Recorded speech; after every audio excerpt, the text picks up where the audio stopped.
Makuma yena moyaja, makuma yena pura chico, makuma yena balendo. Zalala mambo makaba ye, makuma yena mwana fama jiu malo, makuma yena pura chico, makuma yena moyaja. Oh, majiu mawo. Laida, en esta ocasión no vamos a centrarnos en un movimiento arquitectónico, ni siquiera en un único edificio, sino en varios. ¿Por qué? ¿A qué se debe? Pues lo que vamos a hacer hoy es hacer un recorrido por una serie de edificios que hemos tenido la oportunidad de recompilar en este precioso calendario que ha editado el Centro Cultural Español.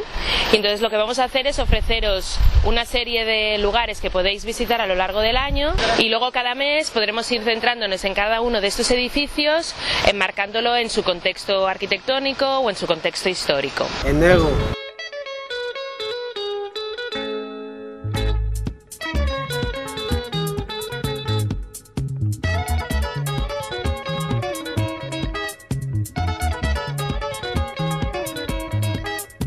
Bueno, Laida, de este edificio ya hemos hablado.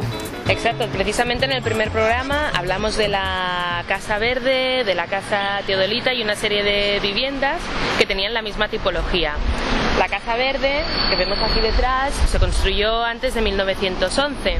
No tenemos la fecha exacta todavía, estamos trabajando para poder acabar de afinar la investigación y la fecha de construcción, pero fue construida para ser el consulado de Portugal. De hecho, en esta zona también había otros edificios que estaban destinados a usos consulares. ¿Por qué habéis elegido la Casa Verde precisamente para el mes de enero, para abrir ese calendario? Precisamente cogimos la Casa Verde porque es uno de los edificios más conocidos de la ciudad de Malabo. Todo el mundo conoce la Casa Verde y además es un tipo de construcción, o se puede enmarcar dentro de una tipología constructiva que se asocia a la cultura fernandina, o sea que digamos que es una cultura, la cultura propia o la que realmente surge aquí en la ciudad de Malabo. En el calendario, como veréis, pues todos son fotos actuales de cómo están los edificios de la isla de Bioko, para que las personas que vayan a visitarlos puedan reconocerlos y puedan ver cuál es la historia que hay ligada a ellos, ¿no? Pero también hemos querido incluir algunas fotografías antiguas para que se pueda ver cuál es la evolución que han tenido estos edificios, ¿no? Por ejemplo, aquí tenemos en la Casa Verde, vemos una fotografía que pertenece al catálogo que hizo la compañía que la construyó en 1911, por eso sabemos que la casa es anterior a 1911, donde se ve, bueno, la casa prácticamente es muy similar a como está ahora. Lo que sí que vemos la diferencia del pequeño torreón que estaba en la esquina. Por lo que cuentan, hubo un tornado que se lo llevó y entonces luego ya no lo reconstruyeron, y lo que hicieron fue pues cerrar la cubierta de una manera más sencilla y dejarla tal y como está ahora. Al margen de la historia real, son muy interesantes también las leyendas que hay en torno a cada edificio, ¿no? Le da un simbolismo, ¿no? Y también es una manera de enlazar lo que sería la arquitectura y las construcciones con un poco con el imaginario de la sociedad en la que estamos, ¿no? El hecho de que se construyan historias, se construyan leyendas, quiere decir que hay un sentimiento como de apropiación, ¿no? Quiere decir que el edificio es vivo en sí mismo y por eso hay historias que a lo mejor con el tiempo se van transformando y ya pueden coger un poquito más de elementos imaginativos, ¿no? Pero lo que nos indica es un poquito que la historia de ese edificio es viva, ¿no? Porque se cuentan cosas sobre él. Febrero.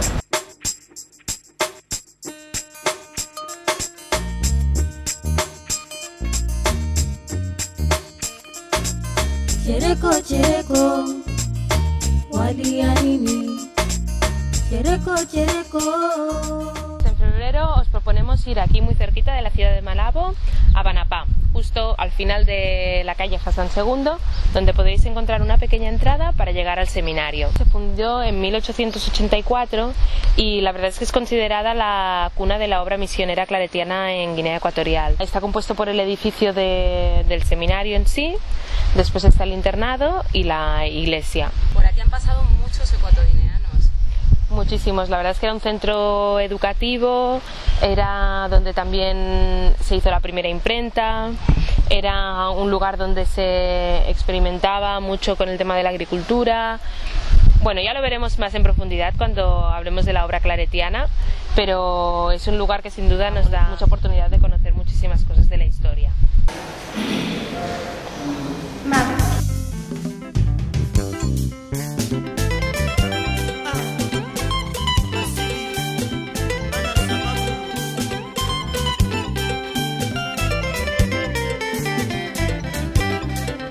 Para el mes de marzo os proponemos salir de la ciudad de Malabo y hacer un pequeño viaje hasta Batete, que está en el sur de la isla. Lo que sugerimos es que vayáis hacia la zona más alta o una de las zonas más elevadas y visitéis la iglesia. Se llama la iglesia Claret de Batete, se construyó hacia 1887.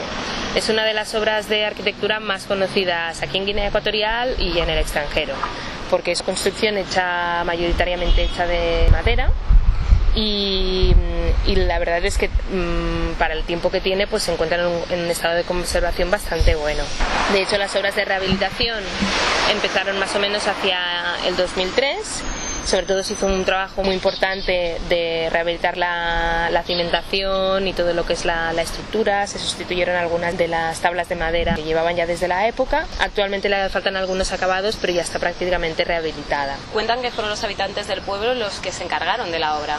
Sí, como muchas de las iglesias de la época, eran las personas del pueblo las que se encargaban de la construcción de los edificios religiosos o de los equipamientos, ya sean educativos, que se realizaban en la época. Por lo que sabemos, parece que también es obra del padre Luis Sagarra, que es uno de los padres que es responsable de muchas de las obras claretianas, y que bueno, a lo largo del año ya iremos viendo algunas de sus obras en lo que es toda la isla de Bioko y bueno, y en otro programa ya más en profundidad podremos analizar y descubrir un poco más de en qué consistió la obra claretiana. A ver.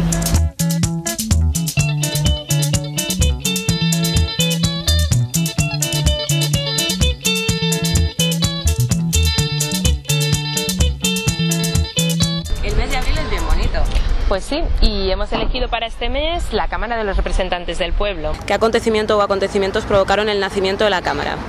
Pues alrededor de 1901 los productores y comerciantes de cacao tuvieron que organizarse. ¿Por qué motivo?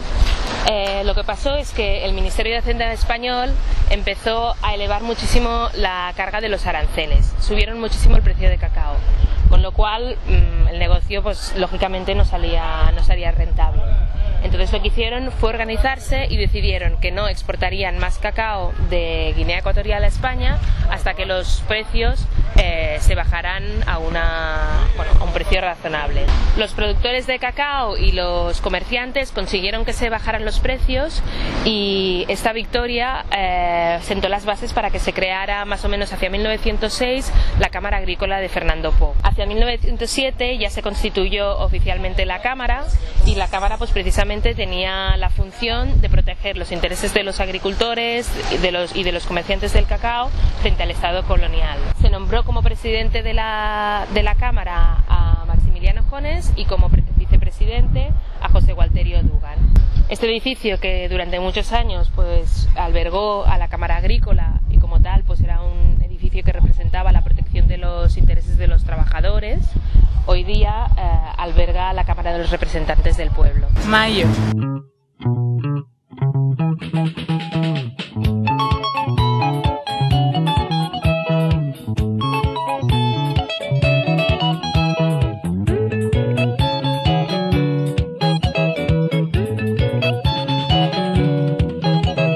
Para el mes de mayo proponemos visitar la finca de Paco Maqueda, que se llama La Gaditana. Háblame un poquito de la finca.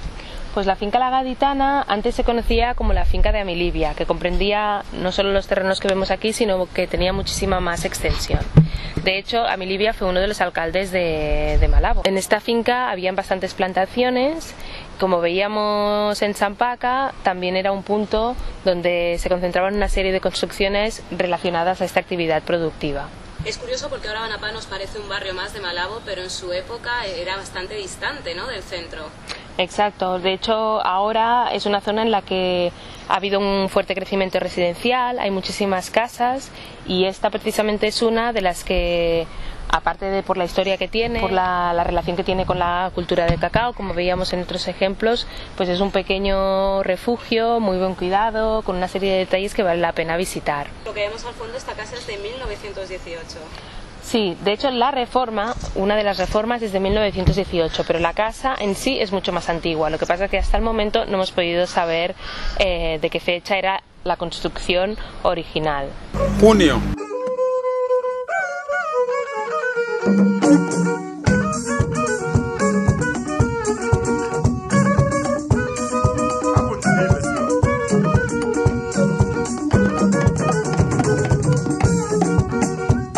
En el mes de junio os proponemos visitar el Centro Cultural Ecuatoguineano. Este edificio se construyó más o menos hacia los años 50 para ser el Instituto Cardenal Cisneros.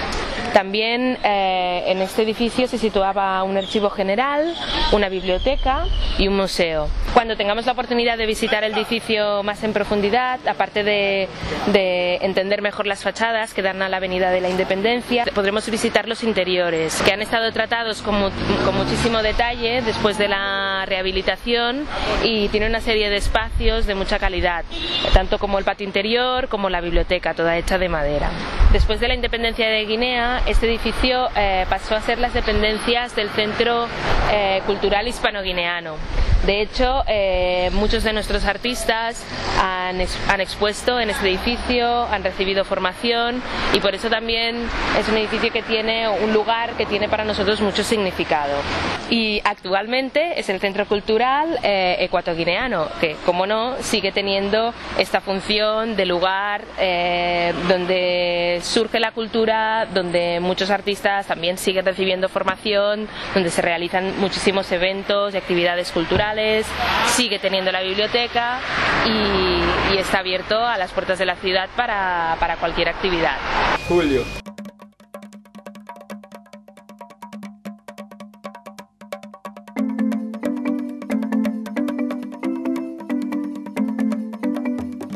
Durante el mes de julio os proponemos visitar la Catedral de Malabo. El 19 de marzo de 1897 se bendijo la primera piedra y se iniciaron las obras de construcción. Y no fue hasta 1916 que el edificio quedó abierto al público para realizarse el culto. Aunque no estaba terminado, pero ya se abrió para que se pudieran realizar los servicios de culto, las misas. Las obras se fueron realizando a lo largo del tiempo y ya fue más o menos hacia 1925 que se acabó la fachada. Entonces sería más o menos hasta este nivel de aquí y luego ya fue hacia 1927 que se acabaron las torres, que se llaman Alfonsa y Claudia. ¿Cómo habéis recopilado toda esa información? Pues esta información la hemos recopilado del libro del padre Pujadas, que trata de la historia de la Iglesia Católica en Guinea Ecuatorial. Esta catedral forma parte de la obra claretiana en Guinea Ecuatorial. El autor del edificio fue el padre Luis Sagarra, que también fue el autor del seminario de Banapá, que ya hemos visto y os proponíamos visitar en el mes de febrero. Hay una curiosidad que merece la pena destacar. Pues sí, porque cuentan que el autor del proyecto, el padre Luis Sagarra, le pidió al arquitecto Antonio Gaudí que supervisara los planos del edificio. Como sabéis, Antonio Gaudí es una de las figuras más representativas del modernismo en España y el autor de la Sagrada Familia. Agosto.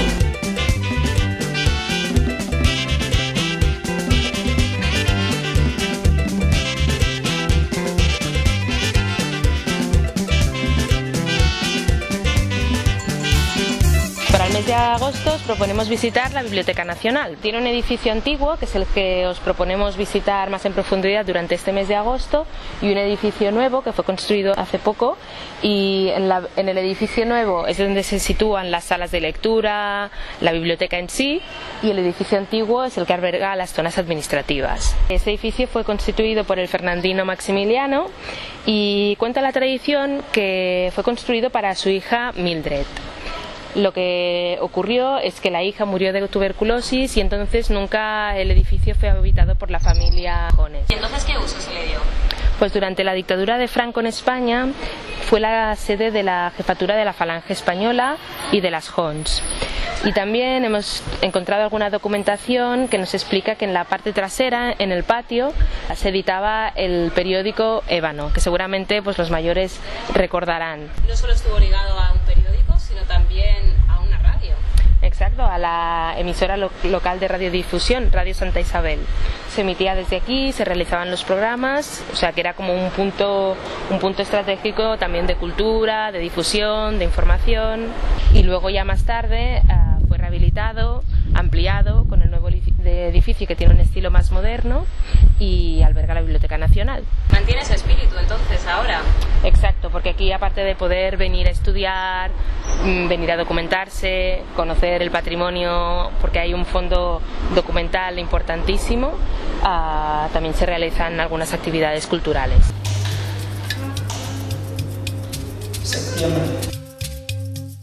Por lo que veo, en el mes de septiembre os inclináis por otro tipo de construcción que poco tiene que ver con lo que hemos visto hasta ahora. Pues sí, para el mes de septiembre os proponemos dar un cambio y dar un pequeño paseo por el pueblo de Moca y poder observar otro tipo de arquitectura, que sería la arquitectura vernácula. ¿Qué entendemos por arquitectura vernácula? Pues aquel tipo de construcciones que siguen de algún modo la tradición constructiva de una cultura determinada, como tal, pues contienen en sí mismos pues toda una serie de simbolismos y de significados que están íntimamente relacionados con la cultura a la que representan. En este caso estamos hablando de la cultura bubi y bueno, cuando tengamos la oportunidad de ir para allá, la gente del pueblo son los que, como autores de su propia tradición, podrán explicarnos mucho mejor en qué consiste y cuál es el significado de todas estas construcciones. Pero para ello tendremos que esperar hasta el mes de septiembre. Exacto. Octubre.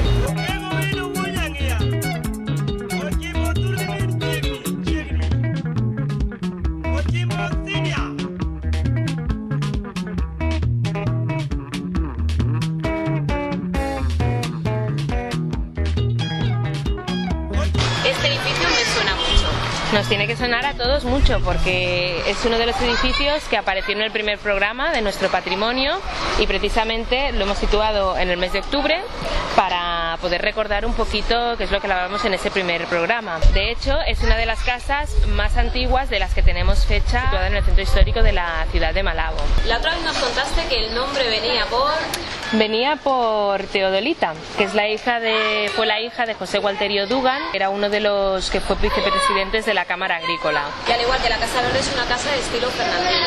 Exacto, la podríamos enmarcar dentro de esta tipología de viviendas realizadas en madera, mampostería o estructura metálica y que además destaca muchísimo por el trabajo que se ha hecho de la madera, los interiores. Noviembre.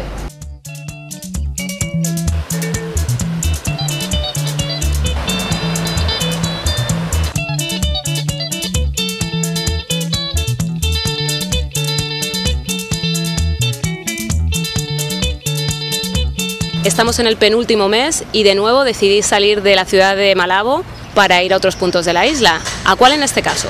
Pues os sugerimos otra vez coger carretera hacia el sur e irnos hacia Lugo. Subiendo por el Colegio Claret podéis encontrar el Patio Magazine, donde está la casa del Fernandino Maximiliano Jones. En este caso os presentamos su vivienda particular y como vemos es un estilo que también rompe muchísimo con la arquitectura tradicional colonial española que igual hemos ido viendo más, y esta propuesta propone un cambio de estilo, una arquitectura mucho más racionalista y que bueno, que cuando ya analicemos en más profundidad podremos ver un poquito cuál es el simbolismo también que hay detrás de estas líneas. También es importante dónde está, ¿no? En la ciudad de Luba. en la ciudad de Luba y además en una posición muy privilegiada, con unas vistas y un control de la bahía que la hacen distinguida y en un entorno que vale la pena visitar. Diciembre.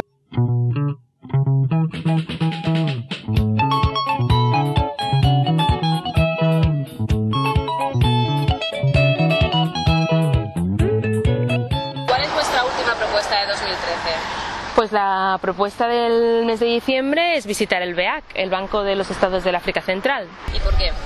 Porque es uno de los edificios más recientes de la pequeña recopilación que hemos hecho, de hecho es de los años 70, se encuentra a la entrada, digamos, más o menos, que podría enmarcar de algún modo la entrada a la ciudad de Malabo, y aparte, por su estilo, es un edificio que podría simbolizar un poquito la entrada de la ciudad de Malabo a la modernidad. ¿Qué tiene este edificio especial? Para empezar, lo que destaca es que vale mucho la pena visitar tanto el edificio por la parte exterior como por el interior.